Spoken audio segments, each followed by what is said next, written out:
This is Defacto Review, where we run down the top news from the previous week, and then we debate what happens next. Hi, I'm Terrence Edwards, and with us tonight is our host, Jargal Defacto. Hi, Jargal. Hi. Good evening, everybody. How was your week? Hot. Hot. Very hot. Ulaanbaatar seems to be the hottest days happening now. I don't think it's showing up on camera, but I got some color over the weekend. Okay. So we got some topics to discuss today, so let's look at what we have. Prime Minister Jargal Tolga Erdoğan appoints remaining open seats in the cabinet.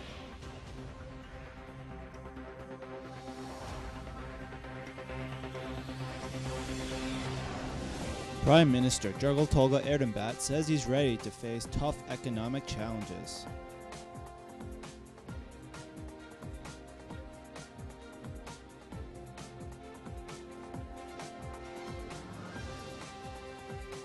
Democrats face the decision for who their next party leader will be.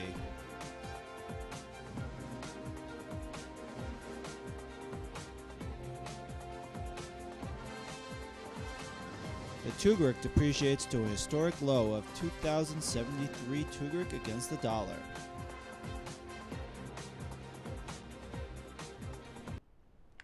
Prime Minister Jargal Tolga Erdoğan has filled the remaining seats in his cabinet after a bout with the president last week over the professionalism and supposed conflicts of interest for some of the choices that week.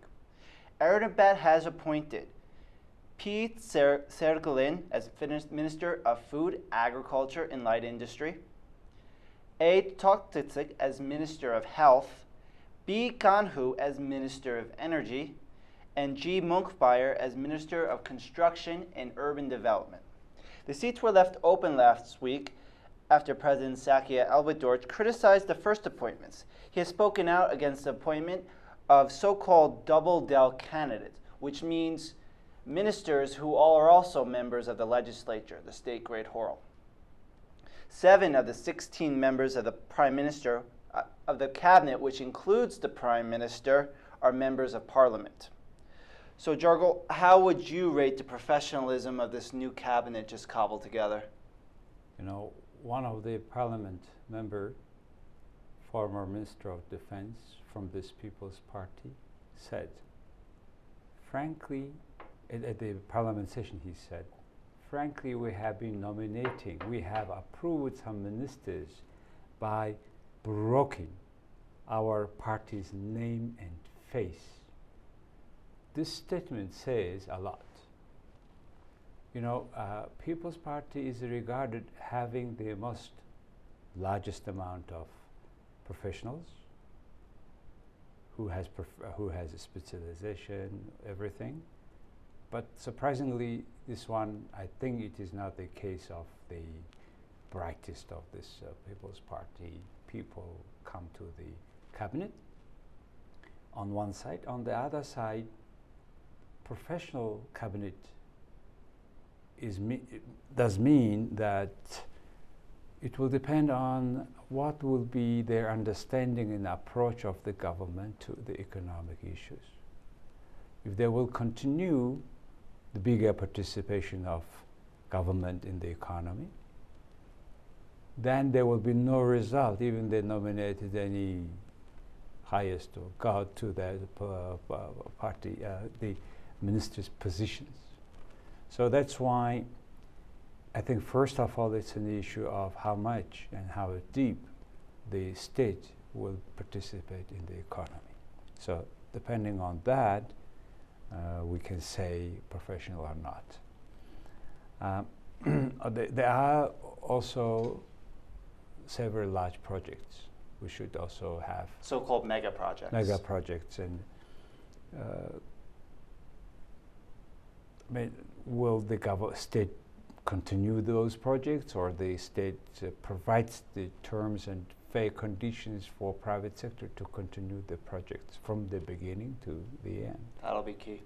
Yep. For example, the most urgent project is Tavan Tolga coal mining power stations, which has already the largest customer, OT, which is buying very expensive power from China. They can replace it, and they immediately have buyers, right, for Sure. energy. Second, on the issue of Tavan-Todra railways, that project, due to current situation, circumstances, and market conditions in China, which is the only buyer, it depends on how committed are the buyers. If the buyers are not ready, we will invest there several $100 million US, and there will be no return for quite near future. So that's the concern. Another mega project like power station number 5, which is kind of symbol of how Mongolian government works slowly and unprofessionally. It's been going on for more than a decade, I believe. Can you imagine? It is the only project where they have laid down the base, the foundations 10 times. So that's why it's a monument of our non-professional governance in Mongolia. I would guess just from hearing that anecdote, there's been some conflicts of interest there. It is always the major reason of delaying the project, in spite of growing demand and power by the city, which is already a half population living in. This power station doesn't go somehow, because exactly the conflict of interests of rulers of the particular government. So I don't know what is going to happen this time. Because these mega projects should go also urgently, because now with the current change of US dollar in Mongolian Tugriks, the exchange rate, the feasibility level of these projects are different. Now they will try to recalculate everything, maybe renegotiate the price.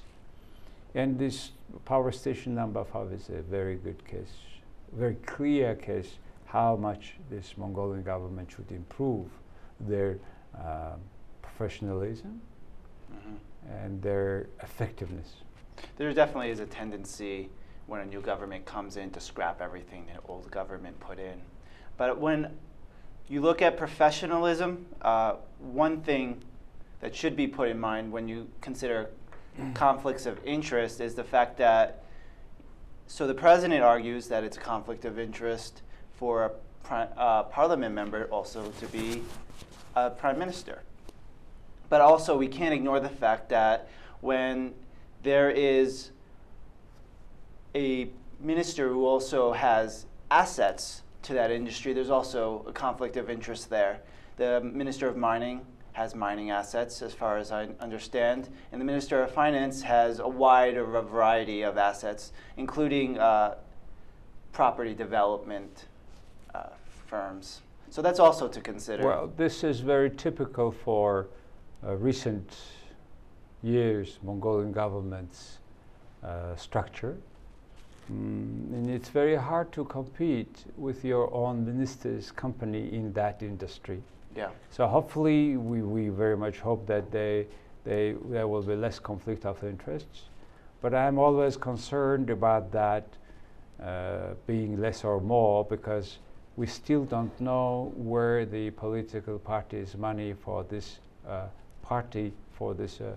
government comes from. So when it is not clear that political party financing and campaign financing are not disclosed, we don't have a guarantee that these people don't have a conflict of interest. You know, there is a recent joke in Mongolia that our minister's positions price dependent. There are two types of prices. One is prepaid, or the other is afterpaid. So this is a joke, but it has some part of truth inside. Yeah. And any new details you can give us about the recently appointed? We have a Minister of Health, Minister of Energy, Construction and Urban Development, and Food and Agriculture, light industry. Well, who is the professional ministers? Nowadays, we are dealing with the government that lead to Mongolia to 2020 barrier, 2020. And this time, the government ministers are required to speak several languages, including first of all English, which is not the case in majority of these new ministers. And it's very hard to work with the people at that level who doesn't speak English. Are you saying there's a lack of English speakers Yes. in the cabinet? Okay. Yes, that's the issue, and the people are raising that, but nobody probably raising like us on the air like this. How about But the Minister of Foreign Affairs? That's pretty crucial. Well, he does very well. Okay. He is one of the Harvard graduate, Okay. and yeah, he professionally, yes, he is professional. I mean that not everybody. Of course. I don't want to pinpoint particular person, but I'm just telling you that the requirements of 21st century government ministers' job qualification is foreign language, first of all English, because in that language half of the world information is happening, and we are entitled to have a minister that does not need translation and advice just for sake of transferring small knowledge in that language. Sure, and because Mongolia is so reliant on foreign investment for its economy, it's good that there's someone who can be a spokesperson to the foreign audience, someone who can pitch Mongolia. In general, we must have Mongolian government ministers, cabinet ministers, job qualification and job classification and job description and job requirements. That's what we need. Okay, we move on to our next story, also with the new Prime Minister. Prime Minister Jargaltoga Erdenbat has promised not to ignore the tough economic situation the country faces today, which likely figured into the Democrats' landslide defeat in last month's parliamentary elections. Mongolia tallied 3.1% economic growth for the first quarter of this year, amid projections for flat growth for the full year. The slowed growth is accompanied by ballooning debt, which for the first half was tallied at 1.1 trillion Tugrik. That's for the first half of the year, as well as dwindling foreign investment. So we have a lot of economic challenges. A lot of it's inherited from the last government. What do you think takes priority? Well, that is the statement by new Prime Minister Erdenbat, who said that first of all we should make clear or very much describe the main reason of the current economic issue. And that's exactly my point. Whether they found it that major reason or not is a question. To me, somehow Mongolians, we have a very different understanding and opinion about the state role, government role in our life. Many people think that government makes you happy. They find job for you. They gives everything what need, which is completely wrong understanding. Government, in fact, is not there to give a job. They should provide the conditions that private sectors compete to create jobs with talented labor. Do we have such conditions? No. Why? Because we have so many state-owned companies, surprisingly bigger and bigger in every sector. Getting bloated, yes. And that you cannot compete with the state-owned companies which can run with always deficit, loss, but taking a discounted loan from some bond or particular payment from the state, first. Secondly, speaking about the main reason of the economic crisis, is for the last 15 years, this country was running by all type of different, very populistic governments, which they believe that they can do everything. And including the most urgent issue is the price regulation, price restrictions, price establishment by the government, which is contrary to the principles we have selected 25 years ago. It's also very expensive to maintain. Yes, and not only expensive, but also it's so much disturbing that people have almost continue to have that socialist mentality that government is there to take care of everything. And they kind of they neglect their personal role, in, citizens themselves' role in increasing their own life. Again, the major reason is the price regulations. Mongolia keeps controlling several consumer goods price, including first of all energy, then fuel, which is imported, and many other products. Sure. Which distorts not only the market, but also the perception of the private companies. Because the price information is wrong, private companies have problem with writing proper business plan. So as a result, this economy is run by more socialist government than by the economy. And government cannot compete with the market regulations, where market regulation creates the supply and demand suggests certain price. At that level, that price, after a certain point, impact on the supply and demand too on its own turn, and the prices are set by not only cost, but also profit, but also demand. So that we lost that market regulations and bureaucrats trying to replace that with own policy, which unfortunately caused all these frequent crises. And the current prime minister, if understand that, and if he decreases the role of the government, he is in the right way, I think. Sure. Yeah, we have. It's encouraging to see this new government right out of the gate talk about the economy. They ran on it heavily, so it's not a surprise. Looking back at the Democrats, they were very, very slow to recognize the economic challenges they had to deal with. They were in denial for, I believe, about a year under former Prime Minister Norv Altenhoeg. So it's good to see the Prime Minister say, yes, we have an economic problem, and yes, it's about foreign investment, because that'll be key, I think, to turning this around.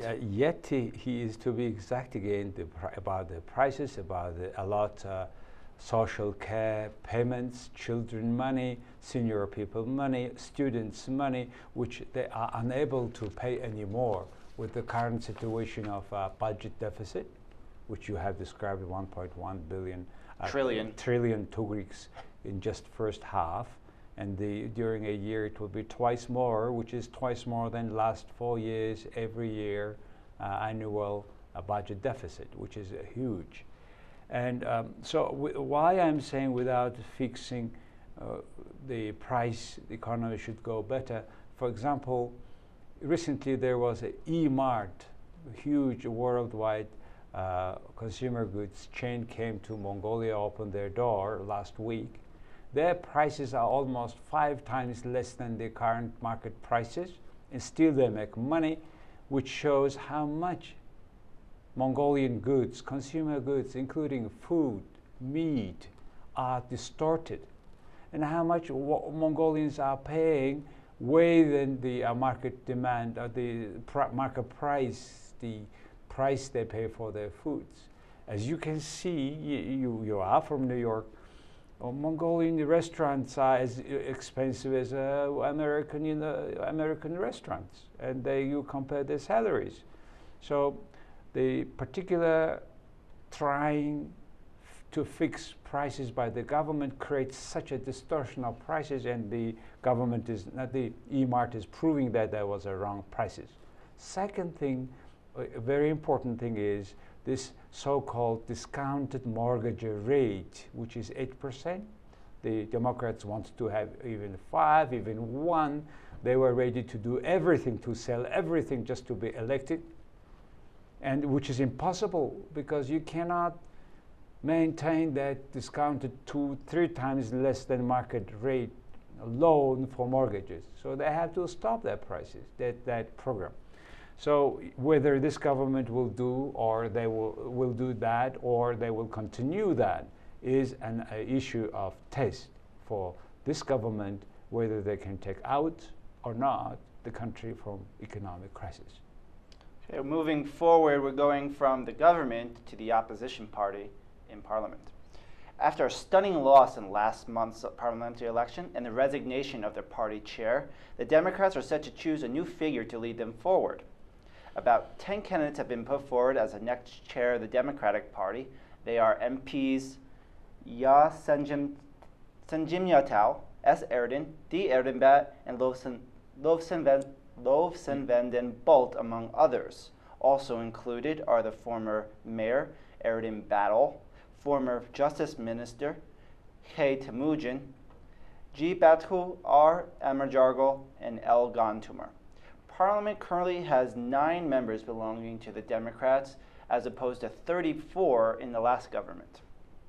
So, who do you think is the main contenders for this party chairmanship? You see, the particular approach of having that new chair of Democratic Party from either parliament members or from outside another wrong way of doing, because that approach is again a fractional approach that killed the Democratic Party, that made the Democratic Party lost election.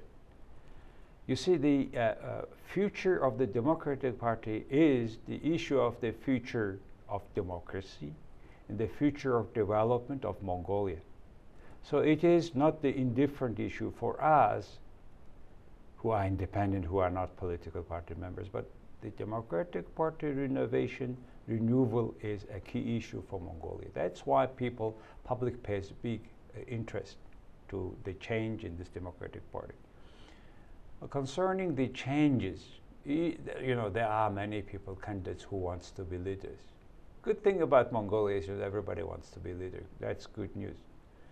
But bad news is, can they deliver the renovation? Can they deliver that rebirth of this political party, which is in a way very corrupt, in the sense that they don't declare again the financing of political parties. We don't know how much they get the money.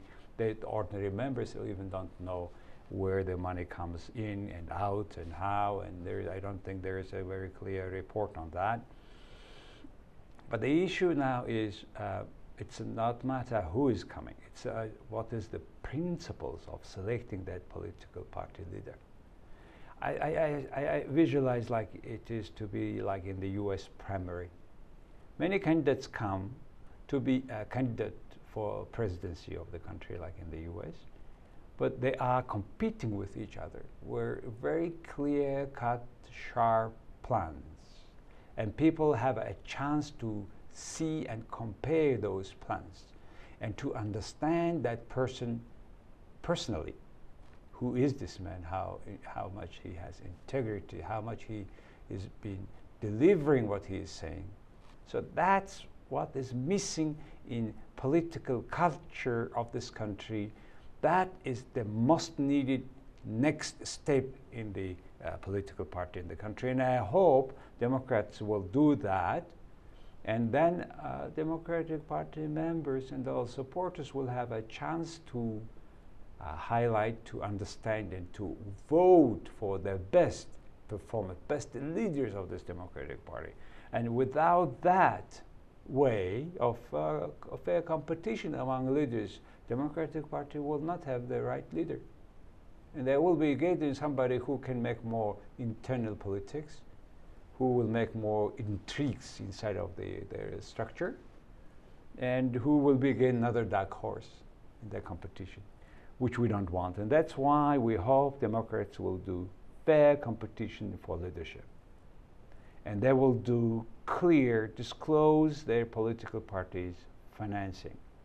And I hope it will be initially financed by the fees by the members of this political party. And down the road, of course, I have been expressing that before. The political parties can be financed partially by the budget depending on the seats in the parliament. But I think they shouldn't start with this government, because this People's Party have a bad tendency to misuse our budget money. They have granted themselves, when they were in the power, they have granted themselves money to their political party, and they made a now the People's Party Palace, which somehow called Independence Palace. I don't know from whom they are going to be independent or independent. Hopefully not from the people. So, so these are the I think, demand of time today. We have one more topic to discuss. We're going to pivot to the economy. The exchange rate for the Tugrik hit a historic low last week at 2,073 Tugrik against the US dollar. This is amid continued economic stress that the new government must tackle. The depreciation of the Tugrik has a big effect on the Mongolian economy, specifically inflation. It drives it up as imports of essential goods such as food and clothing are priced in foreign dollars or yuan. So what would you name as the main causes of the depreciation of the Tugrik over the last 4 years? Well, in general, the quality of national currency depends on its strength against foreign currency on which all trades happening. In Mongolian case, it's US dollar. But there are several factors, like inflation of both currencies, saving rates, speculation of those currencies, and that foreign currencies' own strength change. Also, the change in competitiveness of the economy, or it's called also trade terms change. And it depends on also current deficit of payment, current balance of payment, government debt, and the way how government is making intervention into the market of currencies, and economic growth or decrease, and the government stability of the country. So out of that 8 or so factors, I think important thing is what is keep changing is the competitiveness of the economy. We don't have competitive products in Mongolia at all. There is no other market, no products other than mining resources, minerals that we sell all around the world and receive hard currencies. And we try now buy some agriculture products, several things. That's good start. Many companies try, in particular to Japanese market. But particular concern here is government balance of payment, foreign debt. We keep increasing so much our foreign debt, which is about 22 total billion US dollar, which is 2.2 times more than the economy. And 2/3 of them are by private sector, but all are paid, this money is from one spot called Mongolia. So it is a matter of our competitiveness. So do we pay attention to that? It depends on the role of the government as a creator or not creator of jobs. Jobs to be created by private companies.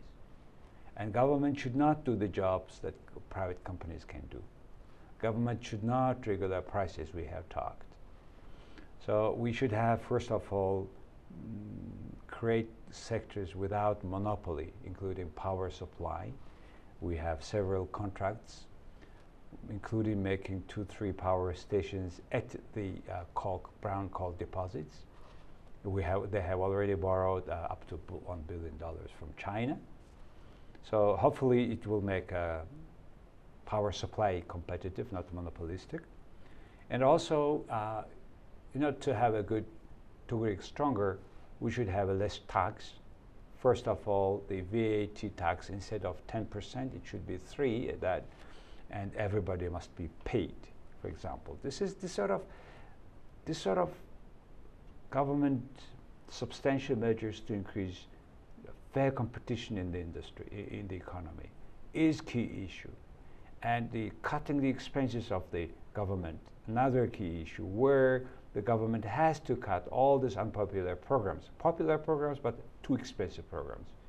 So these are the things that will help Tugrik stronger, but don't think it is that easy now, and in a feasible couple years future, it is almost impossible to do what I'm now talking. And that's why government has to go under IMF standby program. I'll let you have the last word right there because we're all out of time. We hope our briefings this evening will give you a heads up for the week to come when you enter your work week. And I suggest you send us us email info@jargaldefacto.com so that we can address several other issues of your interest on our next program, Sunday at 9 p.m. on this VTV. Thank you very much for listening to us. Good night, all in Batar.